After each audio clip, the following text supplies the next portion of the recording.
Bien, bueno, antes que nada, me alegro mucho de verlos, por lo menos a distancia, en video, con la frialdad de la educación a distancia, pero me da mucho gusto verlos, me da mucho gusto que hayan aceptado este llamado y que, a pesar de las limitaciones tecnológicas que todos tenemos en la Costa Chica, porque pues todas nuestras casas, todos nuestros municipios no cuentan con fibra óptica, entonces nuestro internet siempre va a ser de mala calidad, por lo que me gustaría en todo momento en la plática, si ustedes, si a mí, si mi internet baja mucho en calidad y no me escuchan, que me lo hagan saber a través del chat o bien con sus micrófonos abiertos. Como les decía, en cualquier momento pueden ustedes abrir los micrófonos. Bienvenidos todos, vamos a iniciar. El primer parcial estuvimos viendo con ayuda de material de Cosmos, de Mundos Posibles, un video en el que pudieron ustedes recordar sus temas de media superior, de educación media superior, de lo que es el átomo, ¿no? Que es la unidad mínima de materia, de la composición de la materia, y cómo cuando se juntan estos átomos formando moléculas, tienen propiedades químicas y físicas que hacen posible una gran diversidad de formas y una gran diversidad de funciones, que estas propiedades físicas y químicas hacen posible lo que es la vida. Entonces, la vida es muy compleja. Ya lo habíamos platicado en biología. Es muy difícil poder definir lo que es la vida, aunque biológicamente, pues, los investigadores, los biomédicos, los científicos, pues ya nos la han definido en pleno siglo XXI, pero a pesar de eso, siempre hay reacciones químicas que pueden parecer vivas. Y sí, la frontera entre la vida y lo inerte es muy delgada, porque a final de cuentas la vida también es química. Al final de cuentas, la vida se da por estas interacciones moleculares que existen entre el medio interno y el medio externo de lo que es un ser vivo. Y por eso, porque como todo tiene fundamentos bioquímicos, pues es muy difícil saber dónde está precisamente esa línea delgada que les digo que separa la vida de lo no vivo. Sin embargo, con ayuda de este video, pues nos pudimos percatar que podemos definir la vida como lo que está compuesto por células, aunque sea una célula. Y que esta célula pues tiene sus reacciones bioquímicas, y estas reacciones bioquímicas le hacen posible tener todas las actividades metabólicas que hace que la célula nazca, crezca, se desarrolle, se reproduzca y tenga actividades metabólicas de digestión, de respiración, de estar interactuando con su medio, de tener una excitabilidad ante los estímulos externos y también ante los estímulos internos. Y pudimos ver en Cosmos lo espectacular que es que en cada momento de nuestras actividades diarias, de nuestras actividades cotidianas, podemos ver estas reacciones bioquímicas. Cuando olemos, las partículas de olor llegan hasta nuestros receptores de la nariz, y que al llegar a estos receptores de la nariz, los estímulos químicos se convierten en estímulos físicos, y entonces se convierte en lo que es un impulso eléctrico, y esta información llega hasta nuestro cerebro, y nos estaba explicando el narrador Neil deGrasse Tyson, el narrador de Cosmos, que la parte del cerebro que gestiona estos estímulos externos está muy cercana, hablo del olfato, está muy cercana a lo que es el hipocampo, lo que es esta región del cerebro que tiene guardadas o que tiene la gestión de los recuerdos. Y entonces por eso cuando nosotros olemos un aroma que nos recuerda a nuestra niñez, empezamos a tener recuerdos de nuestra niñez. Empezamos a tener inmediatamente a partir del aroma recuerdos muy específicos que antes de detectar ese aroma no nos habíamos percatado de esos recuerdos que teníamos en mente. También hablan sobre la evolución de las especies, de cómo estos intercambios que existen del medio interno y externo, de estos estímulos, hace que, perdón, Ana Santos, vamos a admitirla.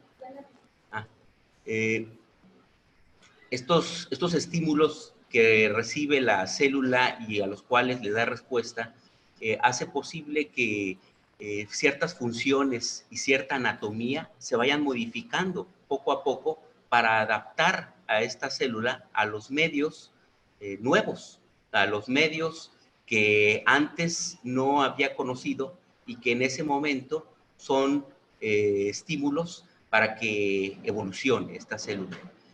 Y así como cada célula recibe estímulos y evoluciona para poder adaptarse a ellos y poder sobrevivir, poder reproducirse y poder tener las funciones vitales, todas las células de nuestro cuerpo así lo hacen. Por lo tanto, las células que componen los órganos hacen también que este órgano tenga esa propiedad de excitabilidad, de adaptación, de cambiarse de acuerdo a los estímulos externos. Y estos órganos que componen a su vez sistemas, pues hacen también que estos sistemas tengan esta propiedad de adaptación. Y estos sistemas a su vez que conforman al individuo, pues hacen que el individuo también tenga esta propiedad de adaptación, este cambio a nuevos estímulos, y de esa manera, año con año, generación tras generación, se van modificando individuos, especies, familias, grupos de seres vivos, y así se da la gran biodiversidad que conocemos actualmente, de plantas, de bacterias, de hongos, de protozoarios, de animales, de todo lo que conocemos como ser vivo, ¿no? Y entonces, después de hacer estas reflexiones con el video de Cosmos, que yo creo que a todos les gustó, al menos en sus comentarios por chat, me dijeron que les había gustado mucho el video. Después decidí entrar a un esquema que ahí en sus pantallas observan que es puzzle.org, un esquema de juegos, un esquema lúdico en el que jugando pues se aprende. Entonces, a partir de las lecturas de Harper, de Bioquímica Ilustrada, de Harper, de editorial McGraw-Hill, que se les estuvo compartiendo poco a poco, semana tras semana, que por cierto pueden ustedes bajar la edición 29 de internet, está gratuita, y si no, si tienen problemas para bajarla, yo les puedo pasar, nada más de que desgraciadamente tendría que ser por medio de WhatsApp, sería capítulo por capítulo, porque pues está muy pesado el libro, pero ustedes me dirían y yo podría pasarles lo que ustedes quisieran. Leyendo estas unidades, empezamos nosotros con aminoácidos y péptidos. Aminoácidos y péptidos fue una unidad que realmente es muy interesante porque las proteínas están en todo. Es decir, incluso su nombre lo indica, ¿no? Proteína, viene de proto, que es lo inicial, lo fundamental. Las proteínas, de hecho, fueron las primeras biomoléculas que existieron en la faz de la Tierra hace más de 4.500 millones de años, cuando se empezó a formar la Tierra. Conforme se fue enfriando, estas moléculas fueron existiendo. Claro, antes de proteínas, pues fueron los aminoácidos. Actualmente sabemos que las proteínas están en todas y cada una de las funciones celulares. Están implicadas en todos y cada uno de los mecanismos metabólicos. No hay excepción. Todas las funciones de la célula están implicadas las proteínas. Entonces, las proteínas conformadas por aminoácidos, pues es un tema muy interesante.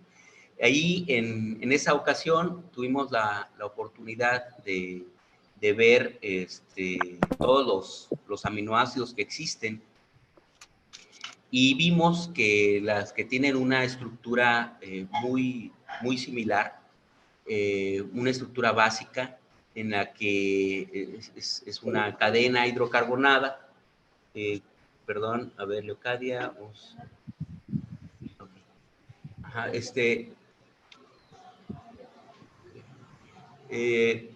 es una cadena hidrocarbonada con nitrógenos. Algunos aminoácidos tienen otros átomos, como por ejemplo la metionina, que tiene azufre. Estas moléculas tienen una cadena lateral, y esta cadena lateral les da las propiedades fisicoquímicas a cada uno de estos aminoácidos. El aminoácido, el primer aminoácido que se coloca en las cadenas de los péptidos o proteínas que se van sintetizando en la célula, específicamente en los ribosomas, es la metionina. Es el primer aminoácido, y de ahí se va pegando cada aminoácido según el código de codones, el código genético, que todas las células, independientemente de su grupo, independientemente de su reino, independientemente del taxón al que pertenezcan, todas tienen el mismo código genético. Es fabuloso. Todos con 4 nucleótidos pueden interpretar el genoma más complejo que pueda existir, o el genoma desde el más sencillo al más complejo, y a partir de estos códigos pues van formando las proteínas, y estas proteínas tienen funciones que les hace a las células tener esta capacidad de reacción. Es decir, son receptores que están en la membrana, o son receptores proteínicos que están dentro de la célula, en el citoplasma, suspendidos en el citoplasma, o bien pueden ser hormonas proteínicas, o bien pueden ser proteínas que están embebidas en la membrana celular, que sirvan para tener una vía de señalización interna, y que la célula esté comunicada con su interior y con su exterior. Las proteínas están involucradas en todo. Si llegara a pasar en la célula algún problema de interpretación de este código genético, o bien algún problema en la síntesis de proteína, simplemente la célula deja de existir, muere. De hecho, esa es por ejemplo, si hablamos del sulfato de vincristina, que tal vez ustedes no lo han escuchado, tal vez sí. El sulfato de vincristina, se los apunto en el chat. Sulfato de vincristina es una sustancia que se utiliza para atacar a las células cancerígenas. Es un medicamento que se utiliza en muchos casos de leucemia, y en muchos casos de otro tipo de cáncer. Y lo que hace precisamente el sulfato de vincristina es estropear esta maquinaria proteínica de la célula cancerígena, y simplemente muere la célula cancerígena.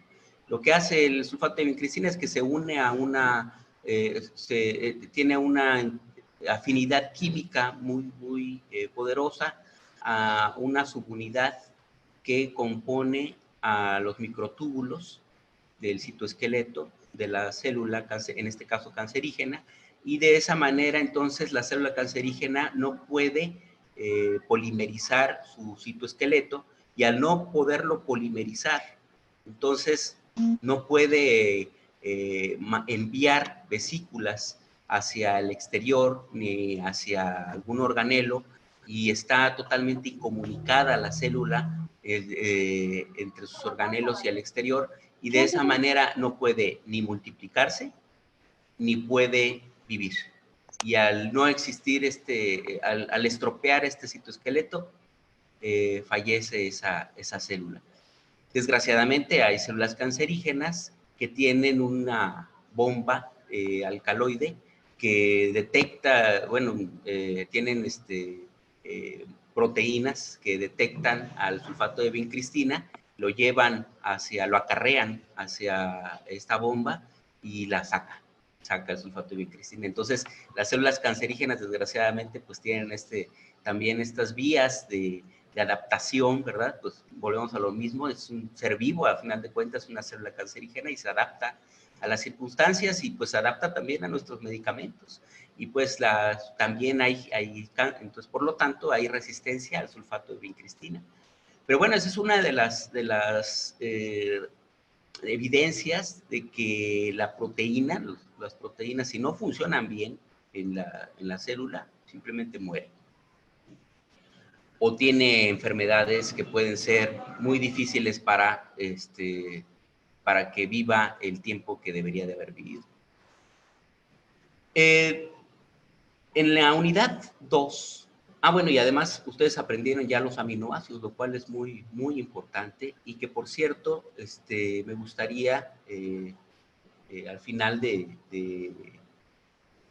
ya nada más que vayan entrando más, me gustaría dar un poco más de tiempo para hacer una actividad, y que separarlos en salas, y que en cada una de las salas ustedes puedan platicar entre ustedes y ponerme todo lo que se acuerden acerca de los aminoácidos.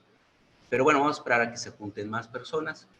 Entonces, en la unidad 2 hablamos de carbohidratos. Esto que estoy diciendo es nada más una introducción para llegar a los fundamentos bioquímicos en las enfermedades, que es el tema de hoy. Los carbohidratos y los lípidos, tuvimos en el segundo parcial, estas dos moléculas, biomoléculas, que como su nombre lo dice, biomoléculas, son las moléculas que componen a los seres vivos. Y recordemos aquí que hay moléculas orgánicas y moléculas inorgánicas, y que las moléculas orgánicas son las que que tienen en su estructura química el carbono, y que dentro de estas orgánicas, pues entonces, recordando biología, ¿verdad? Tenemos a las proteínas, tenemos a los lípidos, tenemos a los carbohidratos, tenemos a los ácidos nucleicos. Y hablando de las inorgánicas, pues tenemos al agua, y tenemos a los minerales. Sí recordarán esas clases de biología. Las inorgánicas, pues, son las que no tienen carbono. Entonces, el agua, pues, H2O, es decir, no tiene ahí carbono, ¿verdad? Y los minerales, pues, no tienen tampoco carbono. Son todos, al ser minerales, pues, son metales de la tabla periódica que se encuentran en la composición química de un ser vivo. Entonces, estas moléculas componen a los seres vivos, y dentro de estas moléculas pues están los carbohidratos y los lípidos. Los carbohidratos y los lípidos son muy importantes porque son la fuente principal de energía.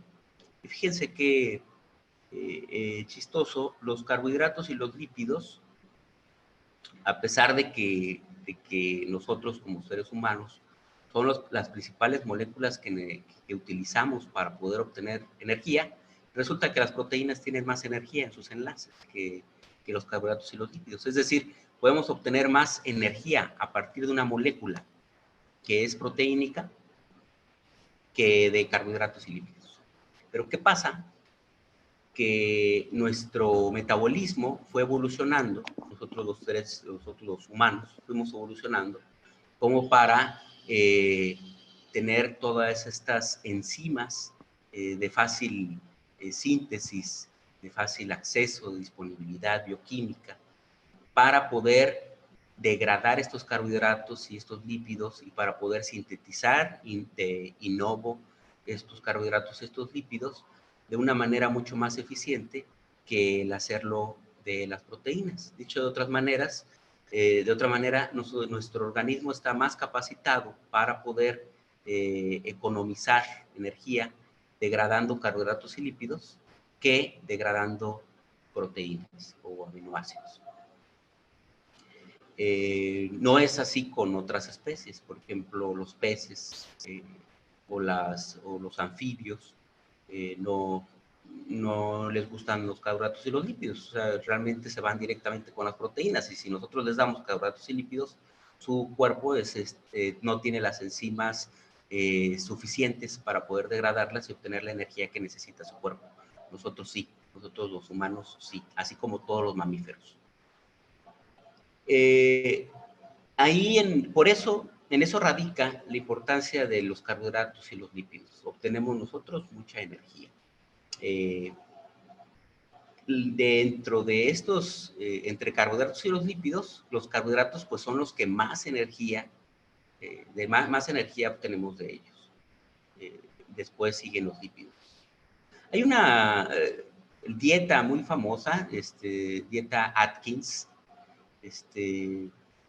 conocida también en el sureste mexicano como la dieta del chicharronero, que es precisamente quitarse de la dieta todos estos carbohidratos simples. ¿Para qué? Para que el cuerpo se obligue a que si no tiene carbohidratos, pues entonces toma el segundo recurso que tiene, que son los lípidos. Entonces, el primer recurso que tiene el organismo son los carbohidratos, pero si los carbohidratos no están en la dieta, le sigue con los lípidos. Entonces, en esta dieta, Atkins o del chicharronero, las personas bajan muy rápido de peso. O sea, dejan de comer carbohidratos simples y empiezan sus enzimas a trabajar haciendo lipólisis, es decir, degradando los lípidos, obteniendo energía de ellos, y de esa manera empieza a bajar la lonjita, ¿no? Empieza a bajar la grasa subcutánea, o la grasa que nosotros no quisiéramos tener, o que al vernos al espejo quisiéramos que estuviera en otro lado. Esa empieza a bajar rápido. Claro, es una desventaja metabólica a la larga porque hace trabajar de más los riñones, porque hay metabolitos, como por ejemplo grupos cetónicos, o metabolitos, también degrada proteínas, al no haber carbohidratos simples y no haber suficiente energía a partir de lípidos, pues toma mano también de proteínas y pues hay degradación y pues un aumento de urea, de amoníaco en la sangre, y de esta manera los riñones pues tienen que trabajar de más y a marchas forzadas.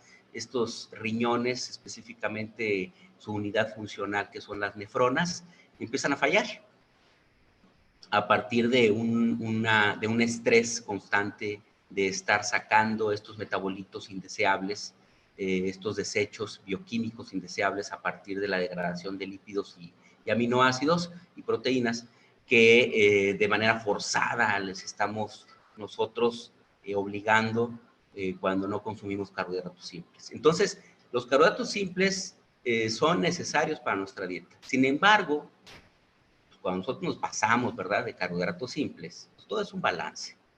Cuando nosotros nos desbalanceamos y aumentamos nuestra ingesta calórica, carbohidratos principalmente y lípidos, pues entonces esta ingesta calórica no se quema.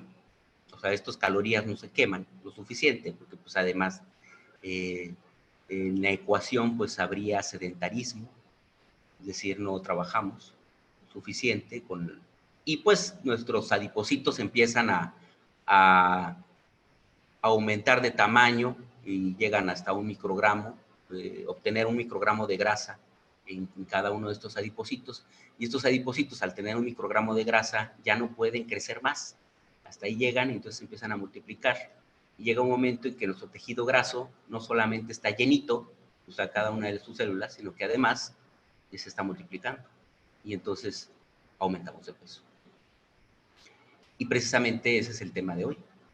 Ya llegamos hasta aquí. El tema de hoy es los fundamentos bioquímicos de las enfermedades, específicamente obesidad. Y en el cuarto tema que ven en sus pantallas es metabolismo.